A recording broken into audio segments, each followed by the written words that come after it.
Buenas a todos. En este video vamos a abordar algunas modalidades estéticas de las últimas décadas analizadas por el teórico Nicolas Bourdieu en sus libros Estética Relacional y Postproducción. Bourdieu plantea que la tecnología y las prácticas artísticas no siempre van juntas, y que el supuesto poder de emancipación de la tecnología que sostenía la modernidad se esfumó, dado que aportan mejoras en las condiciones de vida al tiempo que pueden ser amenazas y herramientas de avallazamiento. Un primer acercamiento puede hacerse a través del análisis de la aparición de tecnologías diferentes como el cine, la informática y el video que se reúnen alrededor de una forma, la pantalla. La pantalla genera cambios en las estructuras de percepción, nuevas formas de mirar, pero también cambios epistémicos, nuevas formas de conocer. Las innovaciones técnicas desde la segunda posguerra provocaron en los artistas distintas reacciones. En algunos, la adopción de modos de producción dominantes y en otros, el mantenimiento a ultranza de la tradición. En ambos casos, el arte obliga a tomar conciencia de los modos de producción y de las relaciones humanas producidas por su época. Da visibilidad a estos modos a través de la deslocalización. Ejerce su deber crítico sobre la técnica a partir del momento en el que puede desplazar sus prerrogativas. Los mapas de Alighieri Boetti señalan a través de su propia elaboración la tercerización y las triangulaciones productivas y comerciales del capitalismo contemporáneo. Desde otra estrategia, las fotografías de Andreas Gursky ponen en evidencia las relaciones de poder de los conglomerados económicos y la situación de dominio en el mercado global. Con una lógica diferente, las inserciones de Sildo Meireles, realizadas en la década de 1970, intuían la crítica a través de circuitos elaborados por el propio recorrido de las mercancías del capitalismo. Los mensajes contra los aparatos de poder retornaban a la circulación transitando libremente en los mecanismos elaborados por el propio sistema que se criticaba. Una especie de caballo de Troya en el que se utilizan las herramientas del amo para suscitar la emancipación. El mensaje anónimo y crítico de los años 70 perturbaba el control de información y desplazaba el lugar del arte. Incluso en el proyecto, el artista disponía de instrucciones para la reproducción del gesto y declaraba: "La reproducción de esta pieza es libre y abierta a toda y cualquier persona", por lo que se provocaba un desplazamiento de la figura del artista. En nuestra época, la tecnología dominante es la informática, que se manifiesta en dos aspectos. Por un lado, en los dispositivos mismos, y por el otro, en las modificaciones que ocasiona en nuestra forma de sentir y de tratar la información. Así como las imágenes digitales no necesitan una relación analógica con el sujeto para poder existir, puesto que resultan de un cálculo a través de un código binario, nuestra relación con las pantallas de los dispositivos se mueve con estrategias similares, en las que se necesita cada vez menos la interacción con los demás.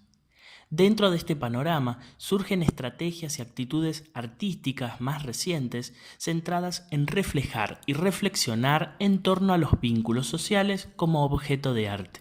A esta nueva problemática, Bourdieu la denomina estética relacional y la define como un nuevo paradigma artístico que interactúa en la esfera de las relaciones sociales, buscando involucrar al público de manera directa con el arte para crear un ambiente social y comunitario de acuerdo a la pieza concebida por el artista. A veces, la participación y el contacto es directo, como en los sitios elaborados por Caspar Hauer. A veces, el contenido de la pieza se desprende de estos interrogantes, como en las instalaciones de Philippe Barreno. El caso más paradigmático es el de Rirkrit Tiravanija, quien diseña ambientaciones en las cuales dispone elementos para propiciar el encuentro, poniendo al alimento como protagonista. Budín Social, de 2003, o Quién le teme al rojo, amarillo y verde, de 2010, son ejemplos concretos en los que la pieza excede los objetos dispuestos y se focaliza en la interacción de los espectadores, ahora participantes, con los mismos y entre ellos. Ya en 1970, Tom Marioni había propuesto algo similar en su mítica obra titulada El acto de tomar cerveza con amigos es la mayor forma de arte, una acción que repitió en numerosas ocasiones. En las prácticas artísticas contemporáneas, más que de formas, deberíamos hablar de formaciones abiertas, lo opuesto a un objeto cerrado sobre sí mismo. Esta noción no restringe a las obras a un formato preestablecido, sino que materializa virtualidades en un sinnúmero de dimensiones.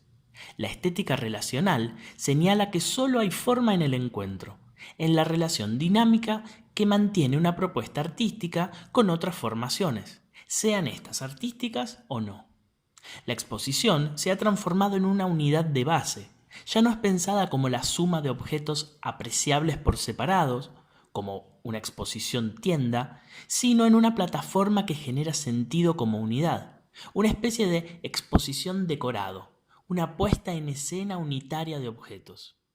El objeto no es considerado por sí mismo como obra de arte, sino restituido a una función real dentro de ese decorado. De esta manera, podríamos decir que hay una restitución del objeto artístico al dominio de lo funcional. En 1974, la propuesta de Marcel Broders, con su Jardín de invierno, ya presentaba estas características, que hoy son moneda corriente. Además, las propuestas se vinculan con una participación cada vez más activa del público, sin cuya acción la pieza carecería de contenido. En la instalación titulada Entre, repose, es solo por placer, que presentó la argentina Delia Cancela en 2016, el disfrute del espectador parece ser la clave para desanestesiarlo de la aceleración permanente de estímulos. La participación activa del espectador es una modalidad que podemos apreciar en la serie de vertidos del artista cubano Félix González Torres. Estos trabajos dejan ver claramente la noción de la obra de arte como un objeto de consumo y gratificación, y dan por tierra con ciertos convencionalismos tradicionales. En Sin título USA Today de 1990, caramelos envueltos en celofán rojo, azul y plateado son apilados en una esquina. El artista invita a los espectadores a llevárselos y comérselos, y a medida que las cantidades disminuían, eran repuestos por empleados de la galería. González Torres une los dulces, estos caramelos, con la euforia momentánea que produce el azúcar y que también provocaba el neopatriotismo de los años de las presidencias de Reagan y Bush en Estados Unidos, donde residía. Otra de las piezas, sin título, pero conocida como Placebo, realizada en 1991, consta de un rectángulo de 25 metros cuadrados de caramelos colocados en el piso que también pueden ser llevados por los espectadores. La luz rebota en los envoltorios plateados y desde lejos la visión es tan llana que podría ser un desierto o el reflejo de un río. A medida que los caramelos se van consumiendo, se agota también el brillo de la obra. En este caso, no hay quien reponga los dulces. El propio artista comentaba que la pieza era la historia de un amor que comienza su curva descendente y se desvanece. Era la hemorragia de un amor no correspondido, ese dolor único y a la vez universal en el que uno sabe que la otra persona se va y se pierde para siempre.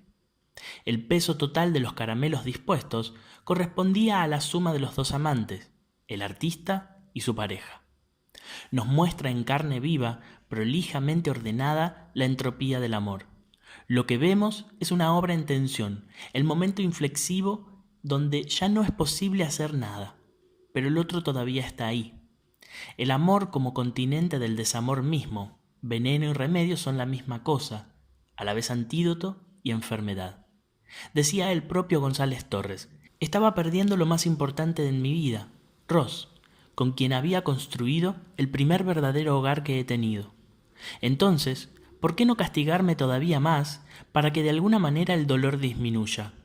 Así es como empecé a dejar que el trabajo se vaya, que desaparezca. La gente no se da cuenta lo extraño que es cuando haces tu obra y la sacás para que sea vista, y diga simplemente llévame. Mirás a la gente tomar pedazos de la obra, pedazos tuyos, y salir por la puerta. Y entonces querés decirles, perdón, pero eso es mío, devuélvamelo. Volviendo a los cambios que presenta la tecnología, Bourdieu afirma que la cámara de video representó algo similar a lo que significaron los tubos de óleo para la generación impresionista. Una herramienta liviana y manejable que permite trabajar al aire libre y tener una soltura frente al material grabado que no permitían los aparatos de filmación pesados y costosos. Además de esta democratización del proceso de producción, el video permite una maleabilidad que se expresa luego en la manipulación de las imágenes y de las formas artísticas. Se suma una modalidad que parece nueva, pero que podemos encontrar en toda la historia del arte: la postproducción. Este es un término técnico que se refiere a los procesos efectuados sobre un material grabado: montaje, inclusión de otras fuentes, subtitulado, voces en off, efectos especiales. Bourdieu identifica en estos procesos al mundo de los servicios y del reciclaje, al sector terciario, que se diferencia de la producción primaria y de la producción industrial, y lo transfiere al campo del arte. Los artistas interpretan, reproducen, reexponen o utilizan obras realizadas por otros o productos culturales disponibles. De esta manera, las piezas de Daniel Pflum, en las que se reinterpretan isotipos de marcas comerciales mundialmente conocidas, o las propuestas de Sylvie Fleury con sus bolsas de shopping, u objetos con intervenciones de imágenes relevantes del campo artístico, dan cuenta de un proceso en que las nociones de originalidad y de creación se difuminan, puesto que en estas formas de producción no se trata ya de elaborar a partir de material bruto, sino de trabajar con objetos que ya están circulando en el mercado cultural. Algo similar ocurre con esta pieza sin título de Mauricio Cattelan del año 1993. Claramente se hace alusión a dos elementos icónicos de Occidente: uno del campo popular, el personaje del zorro, y otro del campo elitista especializado en arte, el de Lucio Fontana. Ambos elementos son determinantes en la producción de sentido.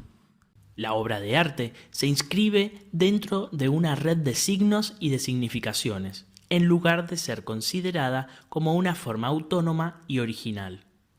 Bourdieu plantea que la cuestión entonces es cómo producir singularidad, cómo elaborar sentidos a partir de esa masa caótica de objetos, nombres propios y referencias que constituyen nuestro ámbito cotidiano y que son la fuente de apropiación. Así como un DJ o un web surfer, los artistas programan formas en lugar de componerlas, como puede observarse en la Victoria Samotracia S9 de Yves Klein de 1962. Más que transfigurar un elemento en bruto, utilizan lo dado e inventan itinerarios a través de la cultura, produciendo recorridos originales entre los signos. Para Duchamp, el arte era un juego entre todos los hombres de todas las épocas. Podría decirse que la postproducción es la forma contemporánea de ese juego. Se observa una difuminación de las fronteras entre consumo y producción. La obra de arte no es más un objeto acabado, sino una terminación temporaria de una red de elementos interconectados. Ya no es un terminal, sino solo un momento en la cadena infinita de las contribuciones. De esta forma, la obra se convierte en un agente activo, generador de comportamientos y de potenciales reutilizaciones, modificando el estatuto de la obra de arte. Bourdieu denomina a estas formas como cultura de uso. Como en el caso del escultor Pascal Convert, apropiándose y resignificando la fotografía de Georges Méliès, la pregunta es: ¿qué nuevos sentidos se incorporan? ¿Qué preguntas nuevas se disparan? ¿Y qué condiciones de posibilidad se generan a partir de estas propuestas? Esto fue todo por hoy. Nos encontramos en próximos videos.